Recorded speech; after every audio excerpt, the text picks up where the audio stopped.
Steve Smith with me. Look, these series go by so quickly and yet they take so much out of you, huh? Yeah, they do. It's a big mental game, obviously, cricket, particularly batting. So, yeah, a lot of focus has gone into the last few weeks. Obviously played well in Melbourne and Brisbane myself and felt nice in the first innings. But, yeah, a lot of mental drain goes out of you in a 5-match series. So, yeah, glad it's over now, but great result. Yeah, you've got back a much valued trophy, bought a Gavasger and what they call the Clash of the Titans. You kind of needed it back a bit. It'd been a long time.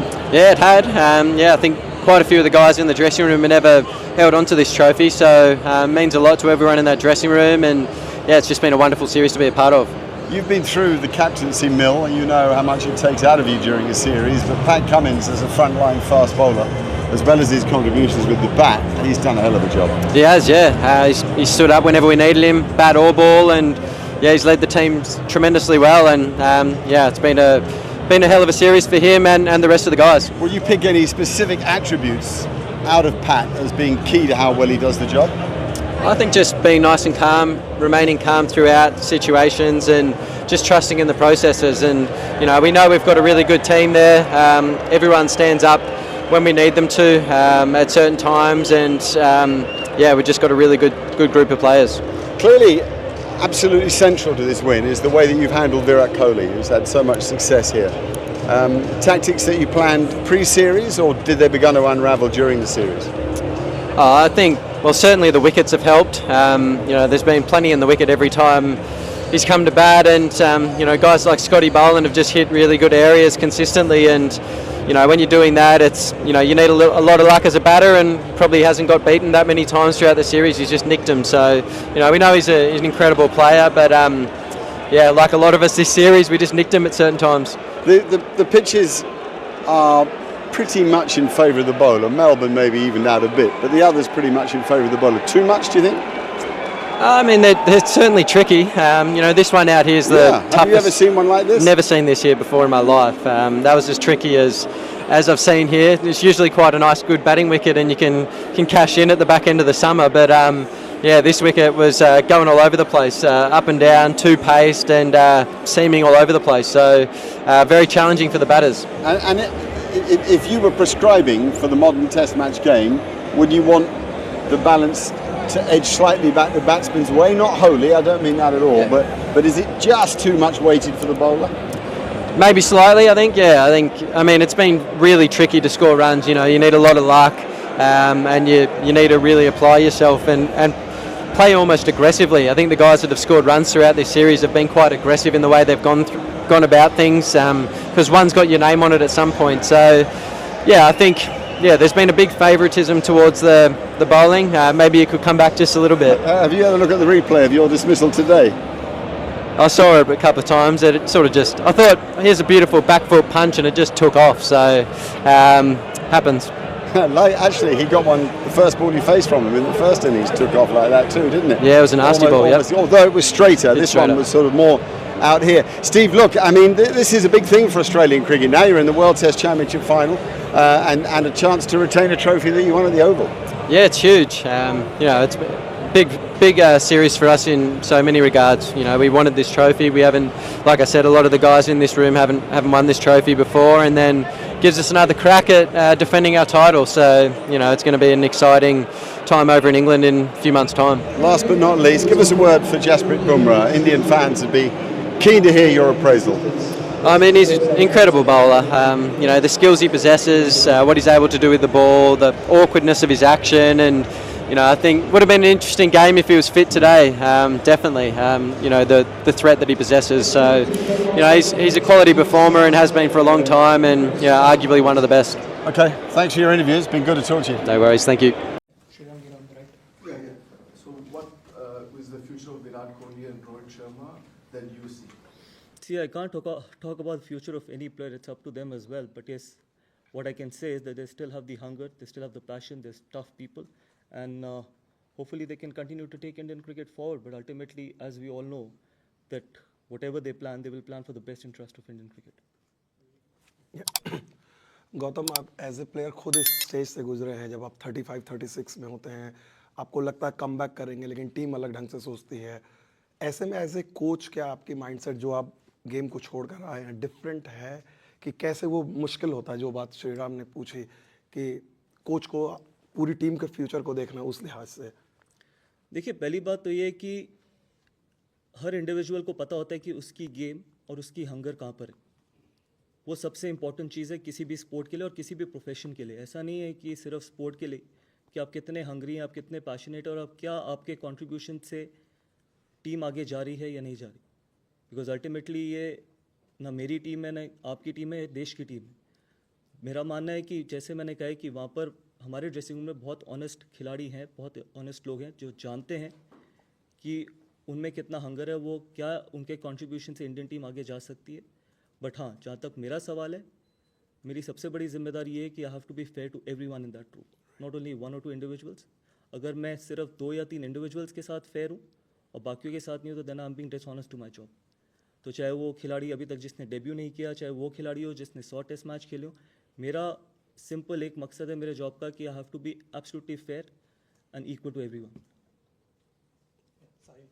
Coach Gautam, Rohit Sharma ने इस match में नहीं खेला और उन्होंने broadcaster से बात करते हुए कहा कि उनके रन नहीं आ रहे इसलिए उन्होंने ऑप्ट आउट किया। दूसरे टीम में बहुत सारे आउट ऑफ फॉर्म प्लेयर्स हैं, तो क्या भविष्य में भी ऐसा देखने को मिलेगा अक्रॉस फॉर्मेट्स की जो भी आउट ऑफ फॉर्म है वो खुद भी ऑप्ट आउट कर सकते हैं? देखिए, पहली चीज़ तो मैं ये कहना चाहूँगा कि इतनी रिपोर्ट्स लिखी गई, इतनी चीज़ें बोली गई, कम से कम हम उस चीज़ में तो थोड़ा बहुत और सेंसिबल हो सकते हैं कि अगर एक कैप्टन भी नहीं है, अगर एक लीडर ने ये सोचा टीम को अपने से आगे रख के ये निर्णय लिया, ये डिसीजन लिया, तो इसमें मुझे नहीं लगता कि कोई खराबी है। तो बहुत चीज़ें कही गई, बहुत चीज़ें बोली गई, तो आई थिंक अल्टीमेटली इंडिविजुअल्स वहाँ पे बैठे हैं, लेकिन सबसे इंपॉर्टेंट वहाँ पर टीम है, सबसे इंपॉर्टेंट देश है। तो मेरा मानना है कि आई थिंक बाकी सारे लोग भी, चाहे वो मुझसे शुरुआत होकर जितने भी खिलाड़ी हैं, सबको टीम को आगे रखना चाहिए एज़ कम्पेयर टू अपने इंडिविजुअल इंटरेस्ट को। और वो रोहित शर्मा ने करके दिखाया। हमने अकाउंटेबिलिटी की बात करी थी और वो शुरुआत टॉप से होती है और वो शुरुआत रोहित शर्मा ने ली है पिछले मैच की। Thank you so much. Charge as the coach, you always maintained that a winning dressing room is a very happy dressing room. Last 8 test matches, 7 results haven't gone your way. So as a coach and people who are there with you in the support staff, what is being done to ensure that the dressing room remains happy? Or if you could just dwell upon the conversations you have had with the younger players, the senior players, just to ensure that happiness is still intact even if results aren't going your way. Yes, happiness will always be intact because the reason is that all we can do is try and prepare to the best of our ability, try and be 100% committed on the field, not only on that particular day, every session, every hour, every ball. If we are committed to what we are doing with honesty, I think that should be fine. And more importantly, I've already answered that question, that to keep the dressing room happy, I have to be absolutely honest and equal and fair to everyone in that dressing room. I know we haven't got the results, and it is frustrating. I'm not saying that it's not frustrating. It is challenging, but whatever we can do with the best interest of Indian cricket, that will continue to happen in that dressing room. Interaction with Virat Kohli in Melbourne when they made contact near the pitch. See, I'm sure that's why he's playing Test cricket. But obviously, Test cricket is all about improving every day, and sometimes you can't just go out there and keep smashing from ball one. You got to respect red ball cricket as well, and hopefully he's going to learn from these experiences. And when you're playing against high quality attack like India, this will be a great learning from him for him going forward. And when Kohli made contact with Sam, do you think that was a good look for the game? I think whatever's happened is history, and whatever's happened has been happened. And as I said, that it's a tough sport played by tough men, and these things happen. I don't think so we need to make a lot of big issue about it. It is not that only these incidents happen in this series, it has happened in the past as well. A lot of Australian players have done that. A lot of Australian players in the past have done that as well. So I think we just keep making big issues about these things. I think it's good for Test cricket as well. And there was enough for the bowlers as well. There was enough for the batters as well. But that is what's going to keep Test cricket alive. And this was not the typical Sydney wicket, what we normally are used to or we've seen in the past as well. But then this is how Test cricket needs to be played, result-oriented wickets. I know we talk a lot about when we go back home about turning wickets, but this was as spicy as probably what we get back home on a turning wicket as well. So I feel that I think this is the interesting part in Test cricket.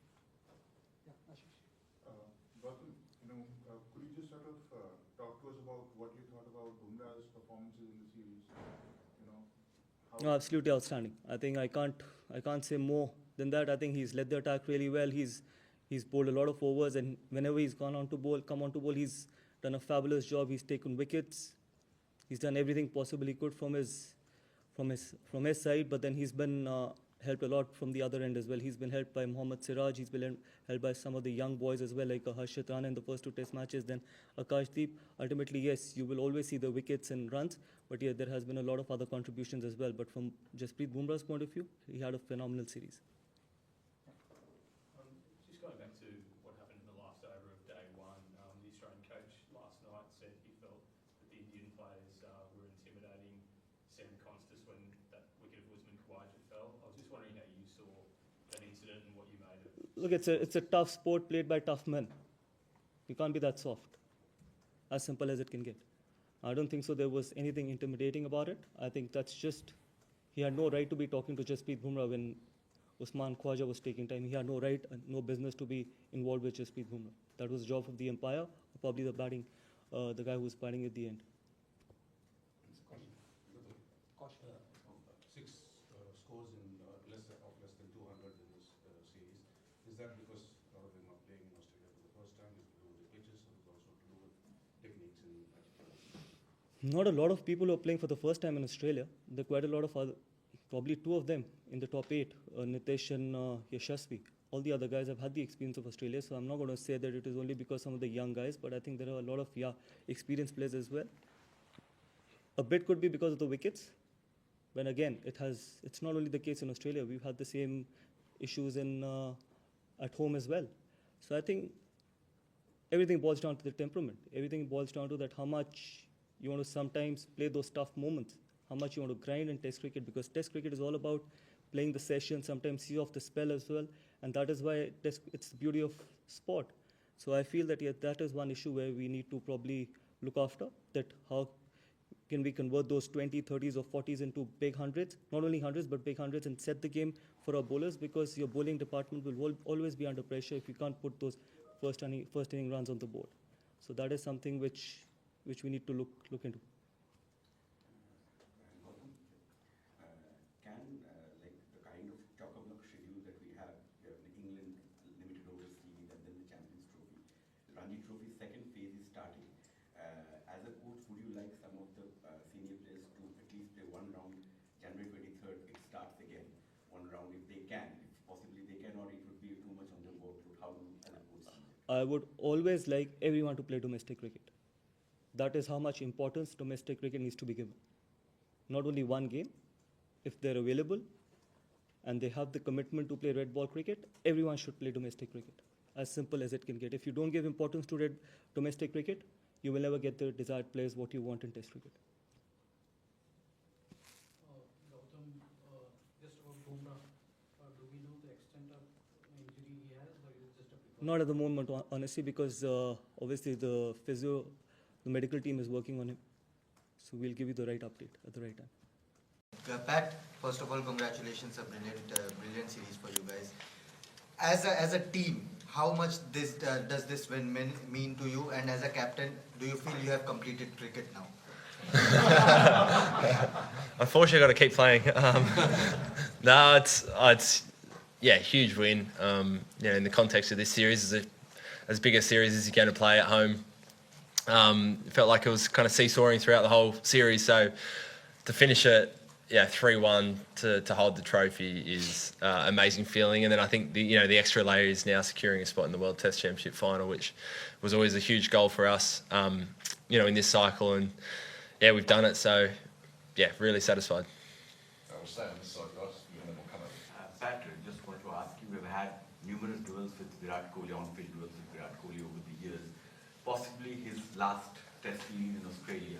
If you could just sum up, how has it been competing with Virat in Test matches, especially on the Australian side? It's always been a wonderful contest. It's always, I think more than just the runs that he brings to the game. There's always a bit of added theatre, which is sometimes good. Sometimes it can roll you off as an opposition, which I'm sure is part of his plans. So if we don't get another chance, it's going to be a shame. I've always really enjoyed playing with him. He's been one of the the star batters for the last decade or so. So you know, if you get his wicket, it goes a long way to winning a game. So yeah, it'd be sad if it's his last series. But always enjoyed playing against him. The last time Australia won a series from one end down was the '97 Ashes. Can you sort of say from experience how hard it's been to win this series from 1-0 down? How challenging that was? I think being a 5 Test match series it helps, but as you saw with the Gabbies, do start thinking anything can happen. And then MCG goes down in the last hour. You do feel like you might play really well and not have a series win to show for it. I think as well when you start a series behind, a lot of things get questions. Things fairly and unfairly. But again, I think it shows a strength of the group to kind of stay strong, know that we weren't at our best, but we can be better, not get caught up in a lot of the external noise and clutter and just focus on what makes us good players and a good team. And really, that's one of the most kind of rewarding parts of this series win. And just one on the fact that you've now got 4 trophies in Test cricket, and I think Australia had that since 2008. Just how significant that is. And I guess also being able to do it, I suppose, the right way, obviously since 2018. I mean, I didn't know that. We'd won kind of everything until half an hour ago. But I mean, that's always the aim. So, one of the things I love most about Test cricket is it challenges you in so many different ways. You need more than just 11 players. You need an amazing squad. You need amazing support staff to be able to win everywhere in the world. And I think that's what we've been able to do. Some amazing series in England, won the World Test Championship in England, but also some of those subcontinent tours, throughout the years. So I think that consistency over a few years to do that with a very similar squad has been massive. It was quite an incredible moment. Like Steve Smith getting out 1 run shy of the 10,000. I know that sort of the win is the bigger picture, but if you could, how was he sort of coming into the shed? So I guess that would have been a huge moment for him in front of his own crowd. Yeah, the nervous 9990s. I think he was, wanting to win the game. I was kind of hiding at the front, so I didn't see too much, but I think we all knew kind of what we're playing for and how big it was. So I dare say more so the moment of, wanting to be that match winner, being there at the end and not getting the opportunity, probably more so than the personal milestone. It would have been nice for him to get it at the SCG. I'm coming over this way, guys, so I'll do it. Pat, you touched on, you thought there were things that were fairly questioned and unfairly questioned. Are you able to elaborate on what you think some of the fair and unfair things that were questioned after the first test were? Yeah, I think, preparation, I was really happy with our preparation going to the first test. I think, if you don't play well, that gets questioned, but if you do play well, people just forget about that. I think, team unity, we were, always, for the most part, we're always really good. This summer we've been awesome. The group's been really tight and very honest and, knew that we weren't at our best. So, a couple of those things that play out inevitably when you lose, that happens. But again, I think, things like if we weren't at our best, that's fair, but as I said, before, I think overcoming that and staying strong is easier, said than done. Pat, Webster goes from being on the fringes throughout the whole series and gets it going in the final test. What do you make of his contribution in this test? And hitting the winning runs too, what was that like in the moments after you guys created it? Yeah, Bo was huge this test. I think he's one of those quintessential all-rounders where you feel like they're going to contribute in every facet of the game. That's what he does for Tasmania. I'm here. And he proved that, this test match, really important overs, thought he bowled beautifully, some great catches, and 2 really important knocks. So he just feels like he always is involved with the game. He couldn't have had a better debut. I think he was right beside Scotty as player of the match. Pat, congratulations. Pat, just want to ask, can you just tell us that what happened after that Perth test? What changed? Because off the field, there were a lot of things written about you, your team, the form of the players, Manas, everyone. There were a lot of questions about, off-field and on-field things. What happened? Because after that, you guys were always ahead. We know Brisbane, where Brisbane was going if it was a full game. So, can you talk us through that? What happened after Perth? I think more importantly, it's what you don't change. Of course, after a loss like that, you reassess where you're at. But we're really happy with how most of the guys were going. Thought we had a bad week, but thought our game plans, methods, selection, all that was pretty much where we wanted it to be. But maybe our execution was a little bit off. So, as you said, each individual kind of had a few things to work on. I know Martis worked so hard and wanted to change the way he wanted to approach the game. For us bowlers, maybe a little bit execution as well as maybe some slight bowling changes once you've had a look at the opposition. But, I think you can very easily panic in those situations, change a lot. I think it's more important to realise we're still number one in the world. We're a very good team. Stay strong. Playing in front of massive crowds in Adelaide and then breakfast crowds in Melbourne and here in Sydney, how does it feel coming off the win, doing that for Australia in front of so many people? It's so much fun. I think, first of all, we all grew up watching Test cricket, loving it. So to be right there in the mix, you wouldn't want to be anywhere else in the world for these couple of months. Just wherever we went around the country, it was so well supported. Felt like everyone was talking about it. And yeah, just so much fun.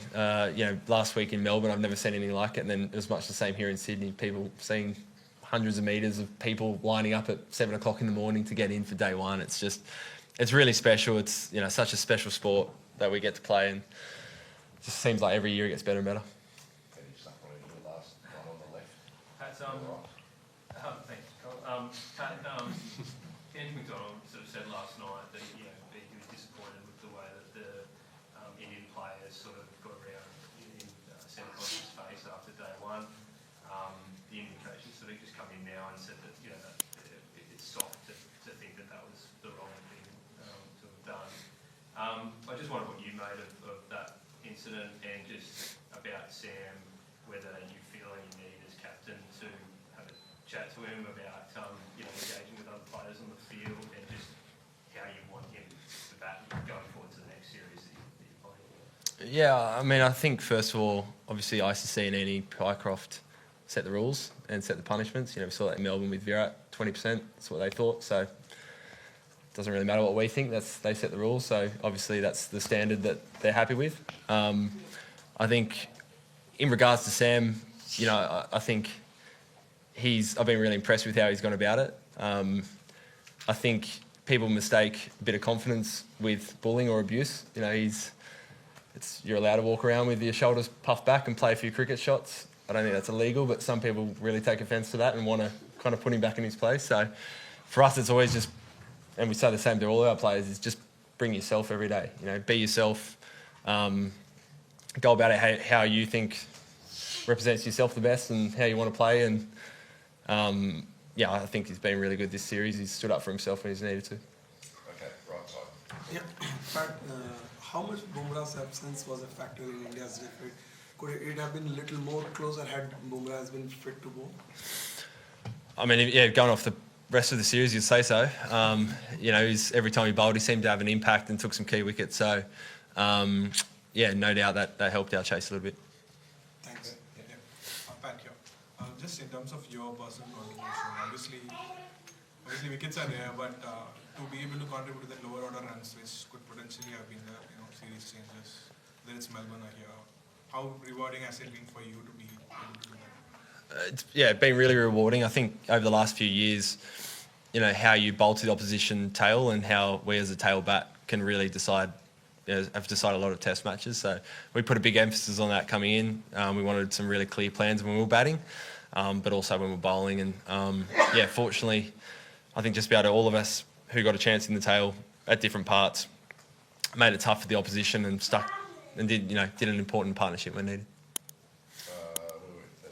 I'll work my way up, guys. So I'll get to you. Pat, well done on the win.